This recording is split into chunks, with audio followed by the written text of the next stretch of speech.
Bersyukur kepada Allah Subhanahu wa taala. Allah telah memberikan karunia-Nya kepada kita, terutama nikmat yang amat sangat besar. Allah telah memberikan nikmat iman Islam, nikmat jasmani, sehat jasmani dan rohani, dan nikmat panjang umur. Sehingga dengan nikmat-nikmat itulah kita sore hari ini dapat kembali hadir di majelis taklim dalam rangka menunaikan sebagian yang telah diwajibkan Allah kepada kita selaku umat muslim, yakni pembenahan atau taklim. Apa arti taklim? Menuntut ilmu yang berkaitan dengan ibadah. Kita wajib sholat, wajib pula menuntut ilmu yang berkaitan dengan sholat. Wajib puasa, wajib pula menuntut ilmu yang berkaitan dengan puasa. Wajib haji, begitu pula wajib pula menuntut ilmu yang berkaitan dengan haji. Karena sebab tidak sah beribadah apapun itu bentuknya tanpa dibarengi dengan ilmunya. Illa bil ilmi atau illa bi ilmi. Tidak sah beribadah melainkan dengan ilmunya ibadah. Artinya ilmu yang berkaitan dengan ibadah itu sendiri. Kalau sholat ibadah, tapi dipelajari juga ilmu yang berkaitan dengan sholat. Sholat berjamaah wajib kifayah hukumnya, wajib ain hukumnya, atau mengatakan wajib kifayah hukumnya. Wajib pula kita mempelajari ilmu tentang sholat berjamaah dengan fadilah-fadilahnya. Kita lanjutkan pengajian yang kemarin tertunda membahas mengenai masalah sholat berjamaah. Nabi kita Muhammad sallallahu alaihi wasallam menyampaikan dalam hadisnya, man shallal isya'a fi jama'atin yudrikut takbiratal ula kana ka qiyami nisfil lail wa man shalla subha fi jama'atin faka'annama sholal laila kullahu. Siapa orang, kata Nabi, yang sholat isya dengan berjamaah. Berjamaah di sini kalimatnya yudrikut takbiratal ula, menemukan bareng-bareng nyusulin takbiratul makmum bareng dengan takbiratul imam.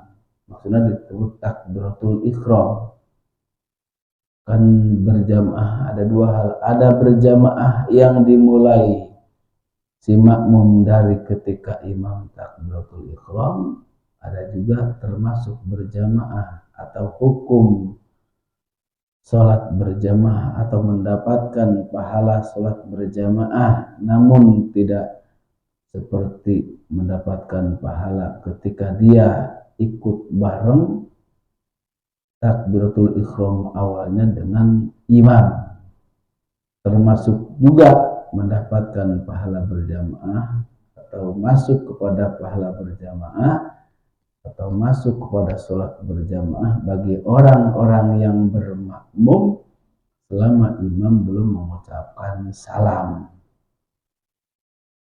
Kita masuk ke masjid, imam sedang duduk tahiyat akhir. Ketika itu kita usolli fardhul maghribi salasa rakaati mustaqbilal qiblati adaan ma'muma lillahi ta'ala Allahu akbar. Sedekap. Lalu kemudian turun ngikutin imam sedang tahiyat akhir. Pas kita duduk, imam ngucapin salam. Nah, itu juga dapat pahala sholat berjamaah. Artinya pahala berjamaah itu selama imam belum mengucapkan salam, walaupun berada kita bermakmumnya berada pada akhir tahiyat akhir. Nah, ini mah yang disebut pahala berjamaah yang lebih istimewa. Yang kayak gimana pahalanya? Karena kaqiyamin nisfil lailah, maka orang yang sholat berjamaah di waktu sholat isya menemukan takbiratul awalnya imam, maka sama saja dia seperti sholat separuh malam, seperti punya pahala sholat separuh malam. Luar biasa tuh. Begitu pula orang yang sholat subuh berjamaah, sama, bukan hanya sebatas berjamaahnya, dapat di rakaat yang kedua atau di akhir tahiyat akhir imam, itu mah hanya dapat pahala sholat berjamaah saja, namun tidak meraih pahala seperti dia mendapatkan pahala sholat malam semuanya. Setiap malam artinya pahalanya itu ketika orang sholat sunnah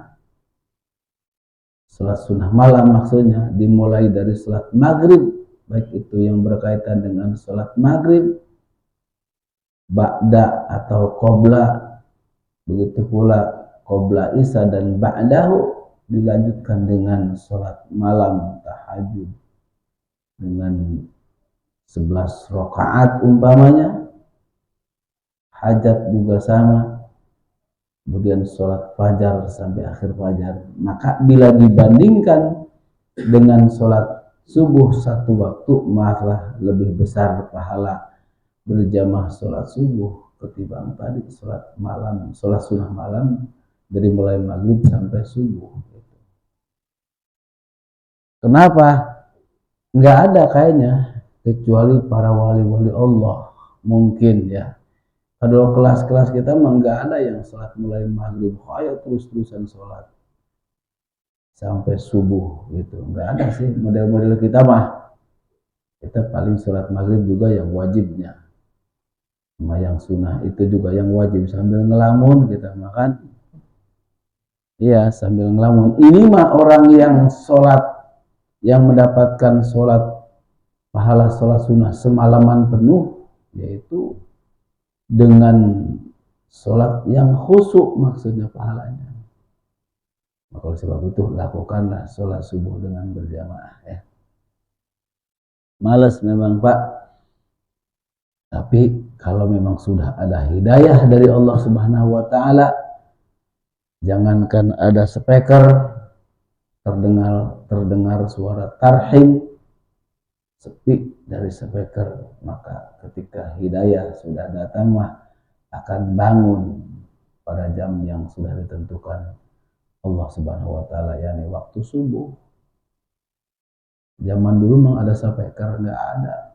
Dulu mah gelap gulita, hanya lampu cempor, tapi orang berani sholat subuh, bangun subuh malam-malam, artinya gelap. Kenapa? Karena hidayah dari Allah sudah datang. Sekarang lampu tinggal nyetrekin doang. Dulu mah masih lampu cempor, kalau ada angin, ketiup angin mati. Paling setiap ada pengajian baru nyalain petromak. Sekarang udah nggak ada ya petromak. Tapi bila dibandingkan dengan keistiqomahan ibadah, lebih istiqomah dulu ketimbang sekarang. Lalu bagaimana? Maka Nabi merespon kepada kita, nih dengan ini orang yang sholat subuh berjamaah sama pahalanya seperti sholat semalaman penuh, sholat sunnah maksudnya. Tujuan Nabi supaya kita tetap konsisten melakukan sholat berjamaah. Wa qala man min salasin fi qira'atin aw badwin la tuqamu fihimul jamaah illa istahwaza alaihim syaitan ay ghalaba. Tidak ada dari yang tiga hal tadi dalam satu kampung atau di satu daerah yang jauh dari perkotaan. Badwin itu jauh dari perkotaan. Kalau qaryah itu kampung, wilayah yang sudah masuk ke kategori kota. Banyak sudah modern. Kalau Badwin itu tidak modern, kampung contohnya. La tuqamu yang tidak didirikan di dalam satu wilayah tersebut, satu kampung, satu daerah atau tempat tersebut tidak didirikan sholat berjamaah. Artinya beda Pak ya, mendirikan sholat berjamaah 5 waktu dengan mendirikan sholat Jumat berbeda. Kalau sholat 5 waktu mah syaratnya cukup dengan adanya imam dan makmum, walaupun makmumnya sendiri. Kalau sholat Jumat mah tidak bisa, harus ada syarat yang mutlak. Pendapat Imam Syafi'i, kaul qadimnya 12 orang, kalau kaul jadidnya adalah 40 orang. Sebelum ada 40 penduduk dalam satu kampung tersebut, pendapat Imam Syafi'i belum dibolehkan untuk mendirikan sholat Jum'ah, tapi wajib mendirikan sholat berjamaah. Apa? Berjamaah dengan Jum'ah berbeda. Jum'ah mah dilakukan karena sebab menggantikan sholat zuhur di hari itu. Makanya ada yang namanya sholat dengan diawali khutbatain, dua khutbah Jum'ah itu menggantikan 2 rakaat sholat zuhur.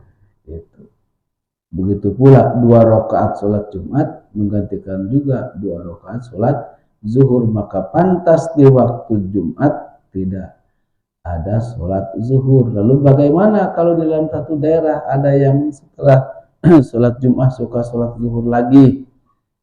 Itu mah sifatnya sholat mu'addah atau mu'addah. Apa mu'addah? Sholat yang diulang. Ada satu kekhawatiran dalam dirinya, takut sholat Jumatnya ini tidak sempurna, maka dilakukan dengan sholat mu'addah. Mu'addah hukumnya itu adalah tidak wajib tapi sunnah. Hanya kekhawatiran doang.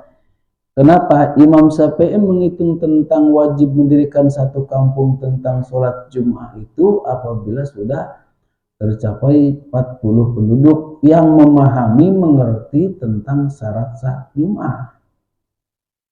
Sekarang banyak dari itu, banyak banget. Tapi apakah banyak pula yang mengerti tentang syarat Jum'ah? Wallahu a'lam. Karena syaratnya Jum'ah di antara ada 5 macam. Pertama adalah membaca Fatihah, baca alhamdulillah, puji. Alhamdulillazi hadana li hadza. Yang kedua membaca sholawat. Sadar tidak masuk ya, membaca sholawat.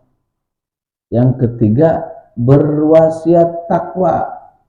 Ayuhal hadirun usikum wa nafsi bi taqwallah wa ta'atihi la'allakum tuflihun. Itu wasiat takwa namanya. Yang keempat membaca kalamullah, qala ta'ala fil Qur'anil azim wa asdaqul qailin ya ayyuhallazina amanu taqullaha haqqa tuqatih wa la tamutunna illa wa antum muslimun. Yang kelima, rukun Jumat yang kelima adalah membaca doa Allahumma ighfir lil muslimin wal muslimat, gitu kan? Gitu.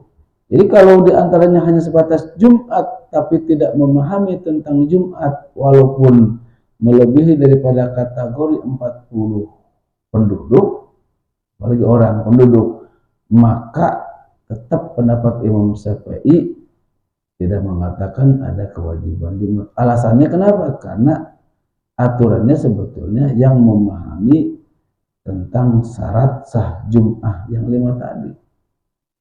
Makanya tuh jangankan imam, sehingga kita pun ketika mendengarkan khotib sedang berkhutbah lalu kemudian di sebelah kita ada yang main HP atau ada yang zikir umpamanya, maka kita tidak boleh ngasih tahu ke dia gitu. Diam, jangan ngomong. Diam, jangan berzikir. Kita juga sama batal Jum'ah. Kenapa? Karena mendengar dua khutbah khotib itu hukumnya bagi si makmum wajib. Sama aja kayak begini, kita lagi sholat, ada orang garuk-garuk badannya, lu jangan garuk-garuk, sama kayak begitu gitu loh. Ngasih tahu orang supaya tidak melakukan yang pekerjaan di luar sholat sementara kitanya sedang sholat. Maka jangan hanya sebatas orang yang dikasih tahu, kita pun yang ngasih tahu batal gitu. Jadi kita kalau lagi hari Jumat nih, ada orang lagi, ada khotib lagi khotbah, dia main HP begini, kita ngasih tahu, jangan main HP lu, maka sama saja kita batal hukumnya gitu. Kenapa? Karena ada satu keterangan Iza ya ayuhal hadirun, wahai orang-orang yang hadir, Iza sa'idal khotibu alal mimbar, ketika khotib naik ke atas mimbar, summa khotobah, kemudian khotib berkhutbah, Alhamdulillah, alhamdulillahillazi, berkhutbah. Maka apa larangannya? Fala yatahaddas, ay fala tatakalam, janganlah kalian ngomong, bincang-bincang. Pertama, bizikrin, dengan zikir, augairi, ataupun selain zikir, ngomeh HP, mainin HP. Apalagi ngobrol, zikir saja tidak boleh. Khotib lagi khutbah, subhanallah, subhanallah, subhanallah, subhanallah, subhanallah, Allahumma sholli ala sayyidina Muhammad. Enggak boleh tuh. Apalagi mana HP begini, TikTokan misalnya teh. Kan sekarang mah zaman begitu sekarang mah. Kalau tidur kan? Tidur ya, kalau tidur juga nggak sama aja gitu loh. Ngorok lagi. Nah itu sama aja. Ya kan sekarang zamannya zaman begitu. Orang lagi berantem bukan dipisahin malah divideoin. Sekarang gitu ya. Divideoin, diviralin ke Facebook. Bikin status itu di daerah anu lagi berantem. Karena tuh dibacok orang, bukannya dipisahin, ini malah divideoin. Karena lagi viral kayak begitu kan. Jadi ketika orang sedang Jumat, videoin khotib, gitu kan? Atau bikin status, berarti dia sudah merusak khutbah, merusak Jumatnya. Karena dalam kategori itu, fala tahaddasan, fala tahaddas, maka janganlah kalian bercakap-cakap, berbicara. Fala tatakalam, janganlah kalian berbicara. Pertama bicara itu kalimatnya bizikrin, zikirkah, au ghairihi, atau selain zikir. Berarti selain zikir ya diantaranya ngobrol, ngomong manusiawi, bahasa kita. Zikir saja yang bahasa Allah kagak boleh, apalagi ngomong dengan menggunakan bahasa kita. Maka hukumnya fala wa may yatakallam, atau wa may yatahaddas, barang siapakah yang berbicara, fala jum'atalah faqad lago, maka hukum jum'ah adalah lago. Wa mal lago, siapa orang yang jum'ahnya sia-sia, fala jum'atalah, maka tidak terhitung pada hari itu dia melaksanakan ibadah sholat Jum'ah. Masih tahu doang, jangan main HP, jangan zikir, batal kita. Kenapa? Karena sudah masuk dalam kategori lago. Kenapa alasannya? Karena kita sedang mendengar khotib sedang berkhutbah, karena kita sedang menunaikan sholat zuhur di 2 rakaat itu. Jadi 2 khutbah itu menggantikan 2 rakaat pertama, 2 rakaat sholat zuhur maksudnya. Kemudian sholat Jum'ah 2 rakaat itu menggantikan 2 rakaat sholat zuhur yang berikutnya. Udah jangan ngomong, dedem aja. Ada yang berisik kayak, ada yang berisik kayak. Lalu bagaimana cara ngasih taunya? Di awalan pemberitahunya mulai dari pertama. Ke siapa?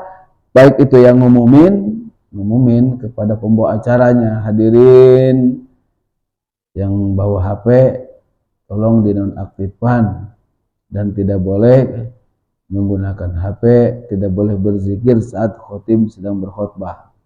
Sekarang gimana ini? Banyak saya sering khutbah di mana-mana. Apalagi khutbah yang dekat, yang banyak karyawan, ya tidak bermaksud untuk nyalain karyawan, enggak. Pengetahuannya kemarin kawan-kawan. Kadang-kadang masuk ke masjidnya sudah komat, waktu khotib sedang khutbah dia masih di warteg lagi makan, masih kopi, minum kopi, masih ngerokok, khotib sedang berkhotbah, dia ngerokok, dia masih di warteg.